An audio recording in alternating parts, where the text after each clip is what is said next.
Everyone. Basically अगर हम देखें तो बहुत सारे ऐसे लोग होते हैं जिनको कि चीज़ें याद नहीं होती हैं जल्दी, या फिर वो क्विकली उसको रिमाइंड नहीं कर पाते हैं, भूल जाते हैं बहुत जल्दी। और मेनली ये होता है जब हम एग्ज़ामिनेशन में अपना एग्ज़ाम देते होते हैं, तब उस टाइम हमें और प्रेशर होता है हमारे ऊपर। उस टाइम हमें बहुत ही कन्फ्यूज़न होता है ऑप्शन एलिमिनेट करने में, या फिर हम बहुत ही कन्फ्यूज़न में रहते हैं कि इसमें से कौन सा करेक्ट होगा। आते हुए क्वेश्चंस को भी वहाँ पे हमें मीनिंग में कन्फ्यूज़न हो जाता है, या फिर हम उसको भूल जाते हैं कि एक्चुअली इसका मीनिंग क्या होगा और हमने क्या याद किया था। ओके, तो इन सारी चीज़ों को दूर करने के लिए हम यहाँ पे कुछ इफ़ेक्टिव जो लर्न करने के मेथड्स हैं, बहुत ही क्विकली रिमाइंड कर पाएँ आप, रिमेंबर कर पाएँ जल्दी से जल्दी, इन सारी चीज़ों को, कुछ टिप्स हैं उसको हम डिस्कस करेंगे। और उससे रिलेटेड जो भी आपको क्वेरीज़ हैं, आपको प्रॉब्लम्स आ रहे हैं, वो उसको रिमूव करने की कोशिश करेंगे, ताकि आपके पाथ में कोई भी ऑब्स्टेकल ना आए और आप बहुत ही स्मूथली अपने एम को या फिर अपने गोल को अचीव कर पाएँ। ओके, तो इसमें कुछ मेथड्स हैं, जिससे कि कुछ टिप्स हैं जिससे कि हम अपने स्टडी को या फिर अपने परफॉर्मेंस को इफ़ेक्टिव कर सकते हैं। उसको ही हम बहुत ही इफ़ेक्टिव तरीके से उसको सबके सामने ला सकते हैं। तो उसमें से जो पहला हमारा मेथड है वो है निमोनिक। इसको हम सबसे लास्ट में डिस्कस करेंगे, क्योंकि मोस्ट इम्पॉर्टेंट वन है ये। और इसमें और भी सारे मेथड्स हैं, जैसे कि हैं रिमूव एंड अवॉइड डिस्ट्रैक्शंस, और repeat the material again and again. कोई भी चीज़ों को हम बार बार रिपीट करके। Learn and right method. फिर ऐसा भी हो सकता है कि फ़र्स्ट आप लर्न कर लो, उसके बाद देन किसी को आप टीच करो, उसको पढ़ा दो। ऐसे भी हम रिमेंबर कर सकते हैं चीज़ों को। फिर है get up early and learn. Maximum people ये हमें सजेस्ट करते हैं, मेनली हमारे पेरेंट्स, की get up early in the morning and then learn quickly and effective method of learning. Okay, and then last one is get enough sleep. okay, for fresh mind and all these we should prefer to get proper rest. okay, तो जो हमारा first method है वो है remove and avoid distraction. इसको हम कैसे remove कर सकते हैं, इसको हम कैसे इफ़ेक्टिव बना सकते हैं। तो जो भी हमें, जैसे आजकल मेनली अगर हम देखें तो डिस्ट्रैक्शन का हमारे पास जो सोर्स है वो है हमारा फ़ोन। तो इसको हम एक टाइम बना सकते हैं कि इस टाइम पीरियड से इस टाइम पीरियड तक हमको अपना फ़ोन यूज़ करना है, और उसके बाद नहीं यूज़ करना है। या फिर जब हम स्टडी के टाइम पे बैठते हैं पढ़ने के लिए, या फिर कोई चीज़ हम जब याद करते हैं, तो उस टाइम हमें अपना फ़ोन, अगर किसी से उतना किसी में कंट्रोल नहीं है कि वो अपना फ़ोन टच किए बिना नहीं रह सकता, तो मेनली क्या कर सकता है कि फ़ोन ऑफ़ करके इतनी दूरी पे रख दे कि उसको वहाँ से लेने में भी प्रॉब्लम हो। ओके, तो डिस्ट्रैक्शन को अवॉइड कर सकते हैं, या फिर फ़ोन या फिर और भी कोई चीज़ें होती हैं। तो कोशिश करेंगे हम कि अपने पढ़ाई के टाइम पे एक जो फ़िक्स हमारा पीरियड होगा पढ़ने का, उसमें हम कोशिश करेंगे कि कम से कम चीज़ों को यूज़ करें, और जितना टाइम पीरियड है हमारा पढ़ने का, उसमें हम केवल मेनली पढ़ाई ही करें और किसी चीज़ पे फोकस ना रहे। भले हम एक एक घंटे स्टार्टिंग में आधा आधा घंटा ही पढ़ें, कोशिश करेंगे कि आधे घंटे में हमें फ़ोन नहीं टच करना है तो नहीं टच करना है। ओके, उस टाइम पीरियड पे हमें केवल पढ़ाई करना है। भले कुछ दिन हमें ऐसा होगा कि हमारा दिमाग इधर डाइवर्ट होगा, बट नहीं, फ़ोन टच नहीं करना, हमें प्रॉपर पढ़ाई करनी है। ओके, जो नेक्स्ट है हमारा वो क्या है, रिपीट अगेन एंड अगेन। इसमें क्या होगा कि कोई भी चीज़ को अगर हम पढ़ेंगे, उसको हम रिमेंबर कर लिए।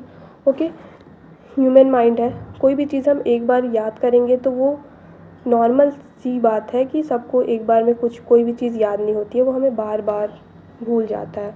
तो हमको उसको बार बार रिवीजन करने की ज़रूरत होती है। तो हम अपने माइंड के हिसाब से, अपने कैपेसिटी के अकॉर्डिंग हम एक फ़िक्स पीरियड बना लेंगे कि मतलब 1 वीक, 1 मंथ या 20 डेज़, इसमें हमें रिवीजन की ज़रूरत पड़ती है। कितने दिनों तक हम अगर रिवीजन नहीं करते हैं तो चीज़ें हमारे माइंड में स्टेबल रहती हैं और हम उसको भूलते नहीं हैं। तो अपने अकॉर्डिंग हम एक टाइम पीरियड सेट कर लेंगे, मंथ में 1 दिन या फिर मंथ में 2 दिन, कि जो हमने प्रीवियस कुछ डेज़ में पढ़े हैं उसको हम केवल रिवीजन के लिए देंगे। ओके, जो हमारा नेक्स्ट मेथड है वो है लर्न एंड राइट मेथड।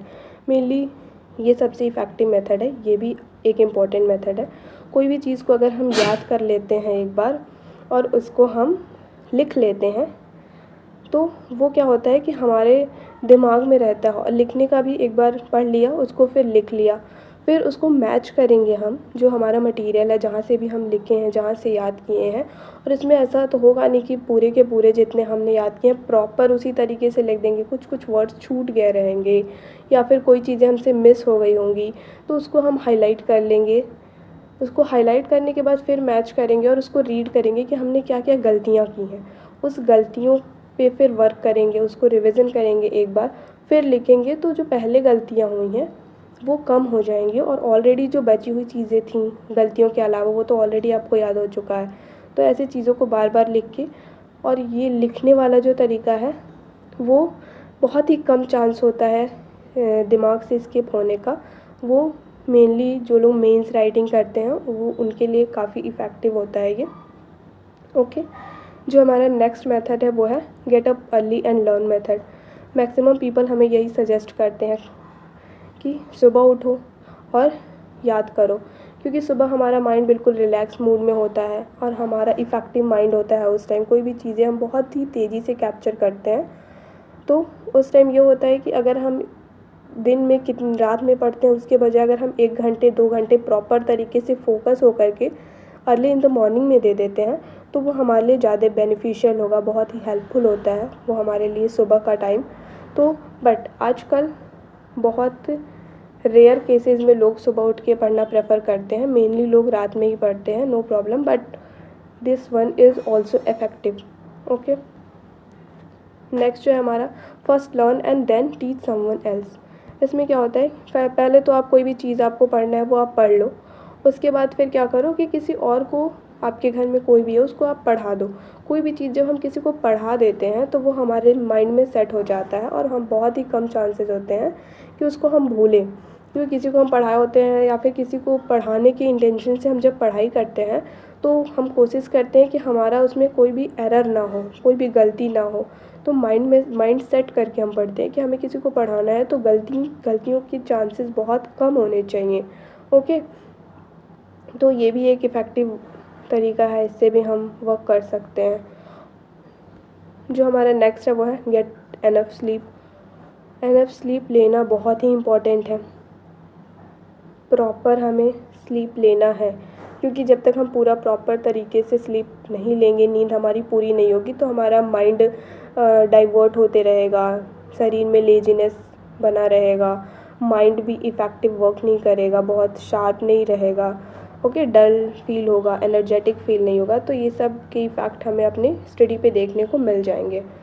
जो नेक्स्ट है वो है हमारा mnemonic image based creation technique. ये मोस्ट इम्पॉर्टेंट है और मेनली इसका यूज़ ये होता है, इसका इम्पोर्टेंस ये है कि जब भी हम अपने एग्ज़ाम में बैठते हैं तो ऑलरेडी हमारे दिमाग में बहुत सारे सब्जेक्ट्स होते हैं, तो याद की हुई चीज़ें भी कभी हमें ऑप्शन में एलिमिनेट करने में बहुत प्रॉब्लम होती है, 2 चीज़ों में हमें कन्फ्यूज़न हो जाता है।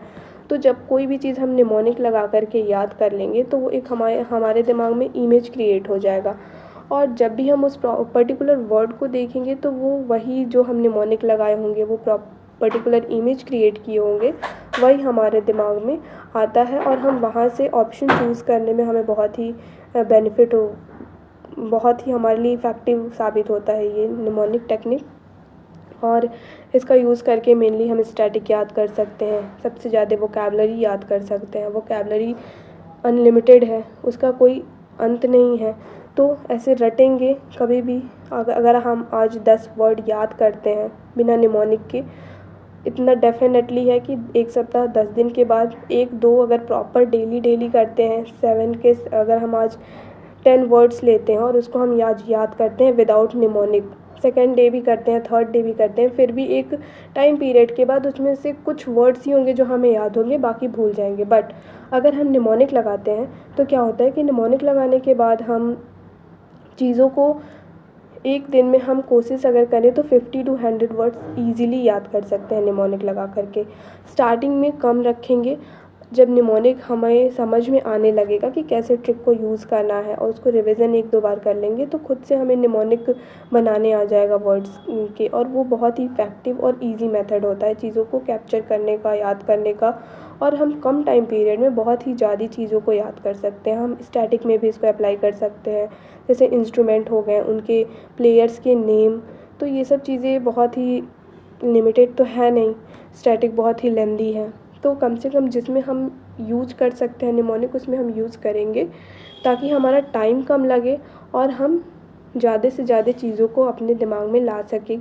क्योंकि बहुत सारे सब्जेक्ट हैं कॉम्पिटिटिव में और बहुत सारी चीज़ों को हमें एक साथ लाना होता है। तो अगर हम निमोनिक लगाकर चीज़ों को याद करेंगे तो वहाँ पे एलिमिनेशन में हमें हेल्प कर देगा, निमोनिक याद आ जाएगा। तो वो बाकी रटे हुए चीज़ों से डिफरेंट वर्क करेगा। तो इसलिए इफ़ेक्टिव ये है टेक्निक। और इसी टेक्निक का यूज़ करके, निमोनिक का यूज़ करके हम अपने ही चैनल पे वोकैबुलरी की सीरीज़ स्टार्ट किए हैं। उसमें सारे वर्ड्स को मैं निमोनिक से ही याद करवाती हूँ। और आप देखेंगे कि अगर आप 2-3 दिन के बाद भी अगर उसको देखते हैं, 1 बार 2 बार रिवीजन करने के बाद, तो मैं इतना गारंटी से कह सकती हूँ कि वो भूलेगा नहीं। ओके, तो ये बहुत ही इफ़ेक्टिव मेथड है। You should apply on your work and